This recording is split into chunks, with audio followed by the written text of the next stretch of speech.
Well, I have made 36 different upgrade spreads, and boy, did it take more time than I had expected. Well, it's the first iteration of videos in the can, and I am nervous.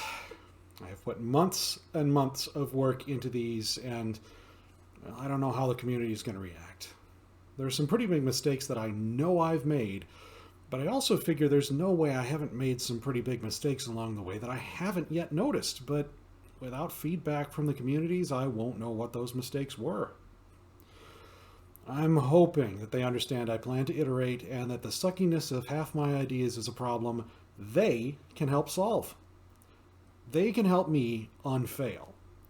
And that the final end goal of all of this, all of Project Decade, is to make the game better than it has been. Though there's something important to the very survival of Project Decade. And no, that wasn't a pun on the neglected hunter spec. I don't just need feedback. I need help collecting and curating and summarizing that feedback.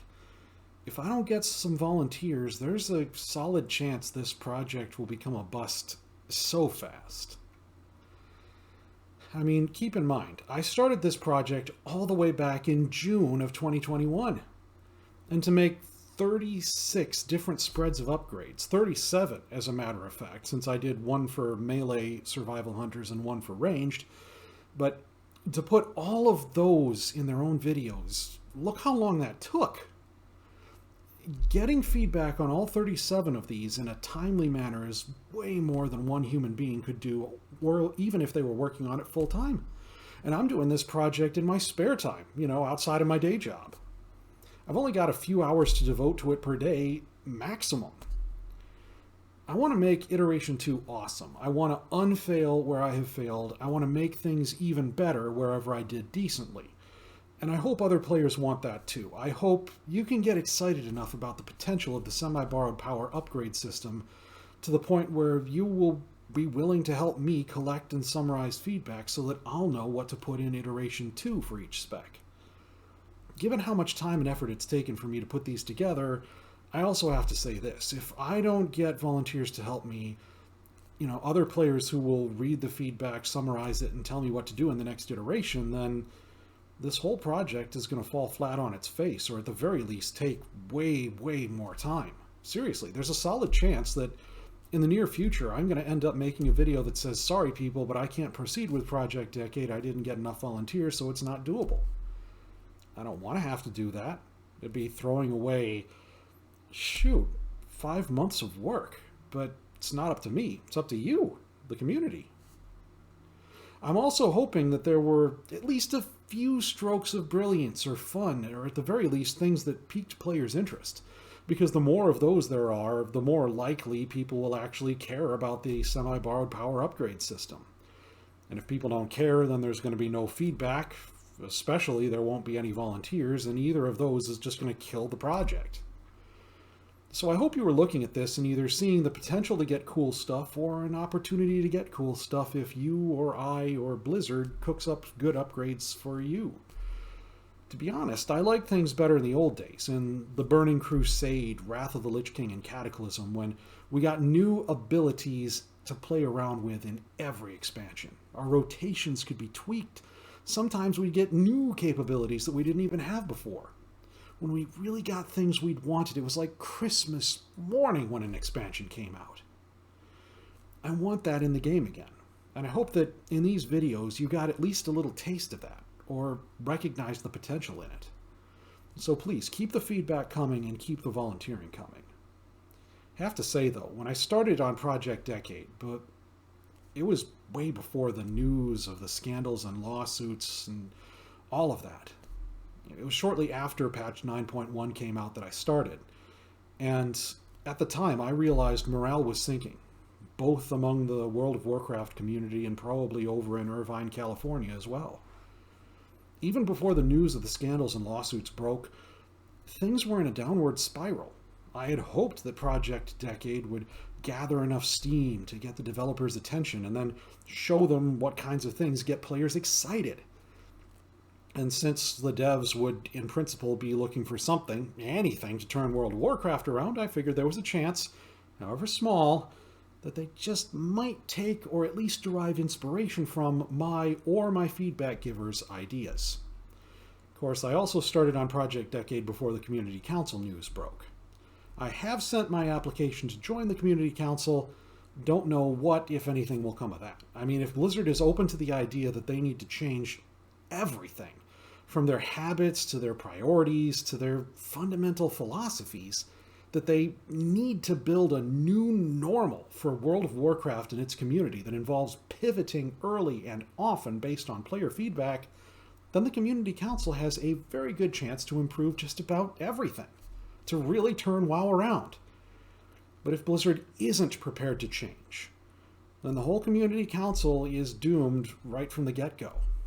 Of course, if it works, then it'd be cool if I was on the Community Council. Don't know whether Project Decade is something that would improve my odds or hurt my odds. I mean, if I was put on the council as a kind of a representative for the paladin class, the engineering profession, casual soloing healers, and professions junkies of all stripes, then would that mean they would need to do the stuff that I'm suggesting in Project Decade?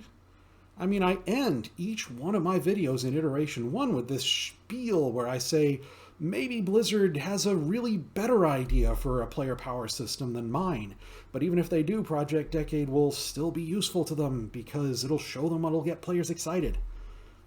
I have that spiel, and I mean it, but that doesn't mean players wouldn't expect the developers to take my ideas if they put me on the Community Council, and then if or when those expectations get disappointed, they'd feel hurt and offended by Blizzard's decisions. You know, I suspect that whoever's deciding who does and who doesn't end up on the Community Council is aware of all that. They're taking it into consideration. Of course, that's assuming they actually know what Project Decade is.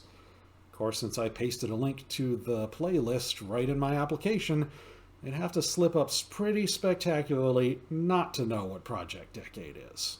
If they did take Project Decade, well, that'd be a dream come true for any gamer who loves to spin ideas. But it would also throw a lot more responsibility onto me.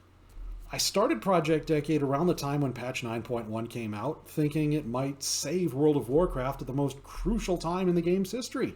I mean, seriously, if they do not knock it out of the park with 10.0, odds are they're not going to have jobs 3 years from now. If I end up getting that much responsibility, that'll be a lot of weight on my shoulders. Hopefully I'll have some Iteration 2s already in place by then, if it happens. Hard telling if it will. We're in a time when Blizzard knows things need to change, and anything could happen now. Though I wonder, whether I end up on the council or not, there is another important question. When is Project Decade actually going to be complete? Done? Shoot. Maybe if I get to the point where I'm told that a particular iteration of a spread of upgrades for a given spec is perfect, maybe I'll just copy those upgrades into a kind of a gold copy directory and then try coming up with an alternative set of upgrades to see if players like those and compare and contrast the different gold copies. Or maybe I'll simply focus on other projects once each spec is satisfied. Once all 36 like what they see, I could call Project Decade done. I'm not really sure. I guess I'm going to find out as I go. In theory, if I kept going and got more than one gold copy, we could compare and contrast the gold copies, maybe merge some ideas together and come up with a platinum copy. I'm not sure if I or the givers of feedback will really want to go along with Project Decade that long, though. Who knows? It's conceivable that we'll end up crafting some perfect spread of 7 upgrades for a spec or a class that satisfies everyone. Doesn't run into any of the design issues that I'm going to talk about later in this video. It's got something for the soloers, something for the raiders, something for Mythic Plus, something for multi-target, something for single target, something for burst, something for sustain, something for PvP, and all that is really something considering that's 8 different somethings in a system that only has 7 upgrades and 3 slots. But, managing something like that would be a sign that it's time to stop and call it a job well done. I'm not sure we'll ever get that far.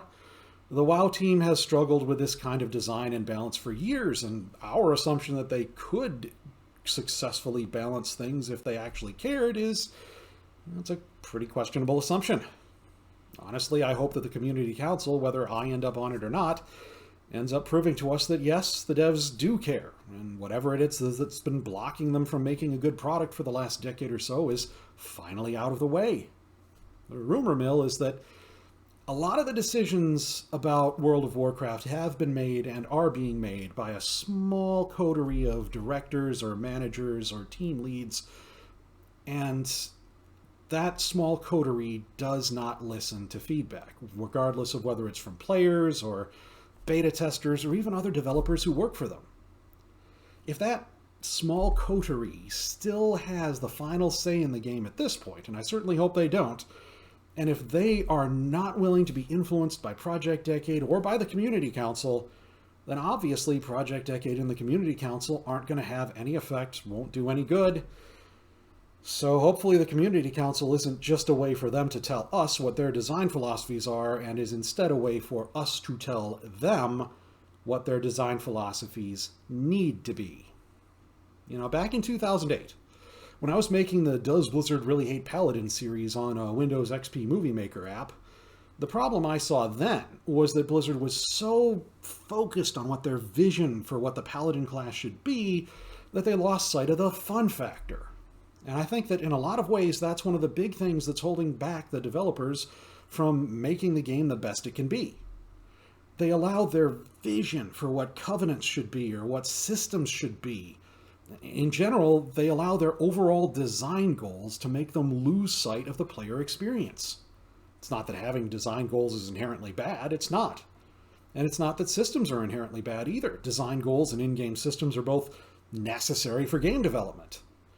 But the right way of doing things is to make sure the design is fun in the end and provides an enjoyable experience for the players.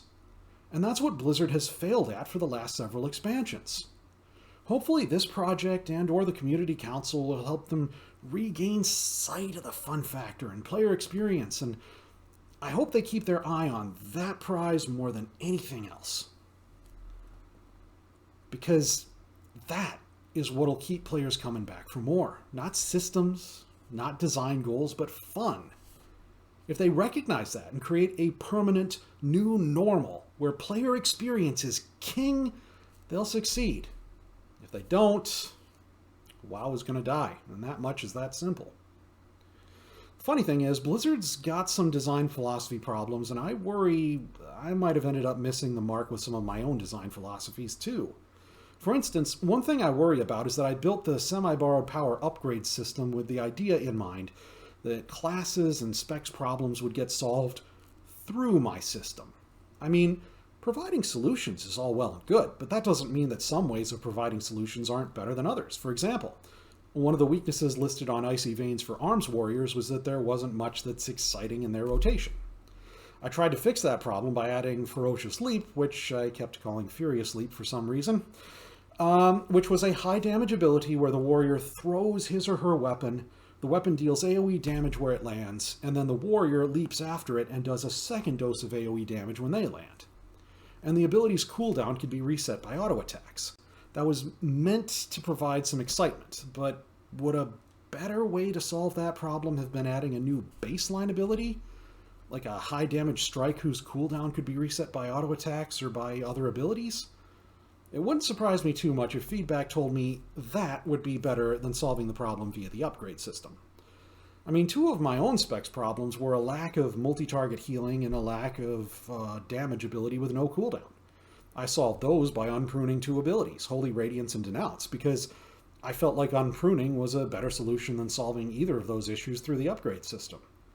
Did I make the mistake of realizing that that was a better solution for my own spec while failing to see that adding or unpruning abilities was the better solution for other specs too? I'm hoping that's the kind of thing that feedback will keep me honest about, and ultimately help me to fix whenever I haven't been honest. You know, there's another thing that I worry about a little, about whether I made the right moves while designing upgrades that replace abilities that are useless, giving them an actual place in your rotation when they didn't have one before. For example, how I upgraded Shield Slam with Furious Slash for Fury Warriors, or how I replaced, Primal Strike for Elemental Shaman with Rock Biter. I turned it into a kind of a weapon throw ability. Of course, I'll probably change the name on that one to Unleashed Fury and then change the enhancement Earthstrike upgrade to Rockbiter, but I'm getting off the topic of my dilemma. On the one hand, modifying abilities that have no place in your kit but exist anyway so that they do have a place in your kit, well, it seems like a good idea on the surface. But I kept doing that through the upgrade system, i.e., you have to spend one of your 3 upgrade slots in order to get the benefits of the idea. And if you don't spend the slot, then the existing ability stays pointless. Is that really the best way to implement it? I mean, that strategy helped me a few times. Well, okay, basically it only helped with enhancement, but it helped with my design goal of having 3 upgrades that help with multi-target throughput and 3 that help with single target. Some part of me says, keep those upgrades in place with the idea in mind they'll be optimized when the next expansion rolls out. You know, the moment where they keep the semi-borrowed power system around. They take the ability replacing talents out of the talent grid and quietly merge them into the upgrade system. That's a great time to fix this you need to spend an upgrade slot or the ability's worthless problem. And in the meanwhile, the upgrades they are help me fulfill my design goals. But if I think like that, aren't I doing just the same things Blizzard does? Making players spend talent points or upgrade slots to get what they need. Doing something suboptimal for player experience just to fulfill a design goal. Knowing that a problem exists and intentionally keeping it around, postponing its fix. All those are the epitome of Blizzard behavior anti-patterns. I mean, they kept Conduit Energy around for way too long when the community was screaming at them to take it away. The whole community knew that Covenants would end up being a terrible system that locks 3/4 of the story away from each character and forces each character into whichever Covenant's unbalanceable ability was most optimal. And again, players screamed at them to #pull the ripcord, but they didn't. They didn't even attempt to balance or fix these things before launch. And generally, they gave this, we'll fix it later vibe. Generally, they stuck to their design goals instead of doing what the community knew was the right thing to do. Now, I do not want to be that. I want the upgrade system to be the best that it can be for players. And if that means I need to take those make the useless ability useful upgrades out of the upgrade spread and make them baseline changes instead, or if it means I need to move away from my 3 AoE and 3 single target design goal, so be it. I need feedback to tell me what needs to happen next. I don't want to fall into the same traps Blizzard keeps falling into, saying, good times are just around the corner, or we'll fix it or balance it later, only for us to never get around the corner and later never becoming now. If I'm going to lead by example with all the humility virtue signaling I've been doing, I should also lead by example with, no, not good times around the corner, good times now. And of course, don't wait, fix it and balance it before releasing it. On the subject of virtue signaling, I've been talking about that maybe in every 3rd or 4th video, and I think that I use the term in a much looser way than most people do. I take a much more literal interpretation of its meaning. Generally, when I hear people using the term, they're talking about only one virtue, helping minorities, and usually whoever the term virtue signaling is aimed at doesn't really possess the virtue they're pretending to have, or at least isn't perceived as having it by whoever uses the term virtue signal. When I first heard the term virtue signaling, my brain latched onto this one part of the Bible where Jesus Christ was dealing with really corrupt and hypocritical religious leaders, just like he always does, and he was talking about how they act and said, when you give to the poor, don't announce it with trumpets. And basically where it went from there was, don't do good just to look good in front of other people. If you're going to do good, do it to be good. Do it to do good, but don't ever do it just to look good. And besides that, looking at myself in this laptop, that last one, looking good, so probably not something I can accomplish in any case. So besides that, I took a literal interpretation of the meaning of the phrase virtue signaling, and so the way I see it is pick a virtue, any virtue. Courage, generosity, kindness, loyalty, patience, or in the case of Project Decade, humility. If you're calling attention to the fact that you're practicing a virtue, that's what I would call virtue signaling. Throughout Project Decade videos where I mention virtue signaling, I pretend that it's kind of immoral, but I'm doing it anyway, and that was partly a joke, but honestly, the one time I think it's okay to draw attention to a virtue you possess is when you're trying to lead by example. And I'm trying to lead Blizzard by example. Of course, even then, it's a morally dangerous game where you can end up developing the wrong intentions even with the right behaviors. Of course, given everything I've just said, I don't think I have all the right behaviors yet, or even all the right intentions as far as design goals are concerned. And it might take more than one iteration to develop the right goals and the right upgrades. Guess there's only one way to find out. I mean, I worry I picked the wrong design goals, not just when I was putting together the upgrade spreads, but also while I was evaluating how well I did with the first iteration. I mean, I asked the questions, how can a player who's optimizing for single target throughput use these, and how can a player who's optimizing for multi-target throughput use these? And I'd felt like I'd failed if I didn't have at least 2, or better yet 3, upgrade abilities to help with those goals. I don't know if that's the right way to figure out if I did a good job or not. I strongly suspect it's the wrong way to approach it for tanking specs, and I had that suspicion even when I was writing the scripts for the tanking spec videos. Plus, I have some suspicions that the whole 3 for AoE, 3 for single target concept isn't always the best approach for judging how I did with DPS or healing specs either. I suppose that in the end, the real purpose of the upgrade system is to make players excited and to come up with something that, if it were in the game, would be fun, useful, and visually appealing. To be honest, that's what I started with. And as I was going through the first iteration, I guess I wasn't even thinking about design goals at first. I guess what I was thinking about when I first began was which abilities can I find that I can upgrade, and how can I make their upgrades appealing to players? How can I make them visually impressive, or maybe even make them something that hasn't been in the game before? Sometimes I tried to use the upgrade system to cover weaknesses that were mentioned on the Icy Veins overview page. It wasn't until later that I began thinking in terms of multi-target versus single target, or burst versus sustain, and generally making sure upgrades existed that help with those goals. Heck, I didn't even do that much with burst versus sustain now that I think about it. Maybe you'll be able to see how my thinking shifted over time. I started making the paladin upgrade spreads, then moved on to mages, then warriors, death knights, rogues, priests, druids, hunters, shaman, demon hunters, warlocks, and monks, just to give you a frame of reference. Really, I think I need feedback to tell me what design goals I ought to have, and which design goals aren't really worth it. Heck, there might be different design goals for different classes, or even for different specs. And there might be different standards by which I should evaluate different specs too. But even if I have good design goals, I think I'll need to set them aside so the fun factor can flourish, at least now and then.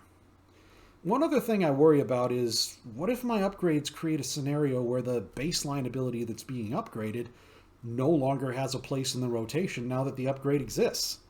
I mean, upgrading abilities that are useless is one thing, but what if the existing ability has a use today? For example, Fists of Fury for Windwalker monks. I mean, it looks cool while they're doing that thing. And I wanted to draw in the Wave of Light ability from Diablo 3 because I thought that looked cool. So I implemented Wave of Light as an upgrade for Fists of Fury. So far, so good. But then I made Wave of Light so that it could be used either to optimize single target DPS or multi-target DPS, depending on how you use Wave of Light. Which means there's really no point to having the baseline Fists of Fury ability anymore. I don't want that. Fists of Fury looks cool and iconic, and it should legitimately have its place, at least under certain circumstances. So that was another mistake that I didn't even realize until I was writing this script at the end of iteration 1. I do have one idea for how to fix that problem. Make it so that Wave of Light helps with multi-target damage if there are lots and lots of targets, but it's a downgrade if there are only 2 to 4 targets. That way, Fists of Fury still has a place. You know, that reminds me of what I did with Chain Lightning for Shaman. I wanted Lightning Bolt Volley to be a thing, and I implemented it as an upgrade for Chain Lightning, but I also wanted Chain Lightning to be a thing. So I implemented it such that beyond a certain number of targets, Lightning Bolt Volley is optimal, but below that threshold, Chain Lightning is optimal. That way, the iconic Chain Lightning ability still has a place in the game. I'm hoping feedback agrees with me on that subject, and that it's a good solution for keeping Fists of Fury around. Another related concern is that fairly consistently, I started running out of ideas about what I could upgrade maybe 4 or 5 upgrades into it. Varied, of course. Sometimes I started running out of upgrades 3. At 3 upgrades I ran out of ideas. Sometimes it was 6. Sometimes I never ran out of ideas. Sometimes I ended up copying multiple different upgrades from spec to spec, especially with my earlier spreads like Death Knights, Warriors, and Rogues. Is that a sign that wanting to cook up 7 upgrades for every spec was setting the bar too high? I figured that 3 slots and 7 options for what to populate them with was a good spread of options. That's why I originally wanted to do that.